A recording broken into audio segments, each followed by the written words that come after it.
యాదాద్రి భువనగిరి జిల్లా వలిగొండ మండలం సంగం త్రివేణి సంగమం వద్ద మూసీ నది మధ్యలో ఉంది ఈ భీమలింగం.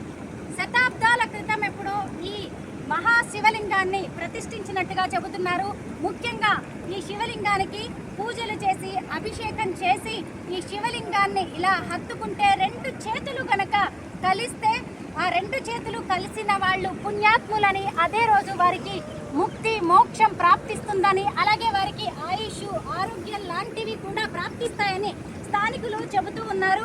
మనందరికీ తెలిసిందే కదా, ఈ మహాశివలింగం అనే కాదు, ఎక్కడ శైవ క్షేత్రంలో ఉన్న శివలింగానికి అయినా సరే మనం ఇంత అభిషేకం చేస్తే చాలు ఆ శివయ్య ప్రసన్నమైపోతూ ఉంటాడు. ఇదిగోండి, ఇక్కడ మూసీ నదిలో ఉన్న ఈ నీటిని తీసుకొని వెళ్ళి నేను శివయ్యకు అభిషేకం చేస్తాను. ఆయన అభిషేక ప్రియుడు. పంచామృతాలే కాదు, ఇలాగా జలాలతో అభిషేకం చేసినా చాలు ఆయన సంతుష్టుడవుతాడు.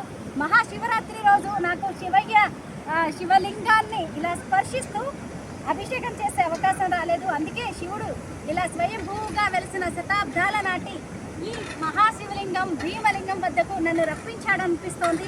ముఖ్యంగా ఇదిగోండి, ఇక్కడే ఈ మూసీ నది మధ్యలో ఎక్కడ చూసినా ఇలాంటి గుర్రపు డెక్క కనిపిస్తూ ఉంటుంది. గుర్రపు డెక్క పువ్వులు చూసారా ఎంత అందంగా ఉన్నాయో, వాటినే తీసుకొచ్చేసి ఇక్కడి భక్తులు ఆయనకు వాటినే పూజా సామాగ్రిగా సమర్పిస్తూ ఉన్నారు. ఈ శివయ్య ఎదురుగానే ఇదిగోండి ఇక్కడ చక్కగా నందీశ్వరుడు కనిపిస్తున్నాడు. మనకు తెలిసిందే కదా, శివయ్య దగ్గరకు వచ్చిన వాళ్ళు ఖచ్చితంగా నందీశ్వరుడి చెవుల మీదుగా కొమ్ముల మీదుగా ఇలా చూస్తూ ఉంటారు. ఇలా శివలింగం కనిపిస్తూ ఉంటుంది.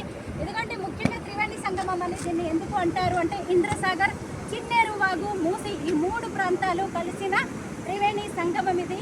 ఈ మహాశివయ్య ఆయన్ను ఒక్కసారి ప్రార్థించుకొని ఓం నమ శివాయ అనే మంత్రం చెప్పుకొని ఆలింగనం చేసుకొని మనకు కావలసిన కోరికలు తీర్చమని ఆయన అడిగి మనం వెళ్ళిపోవచ్చు.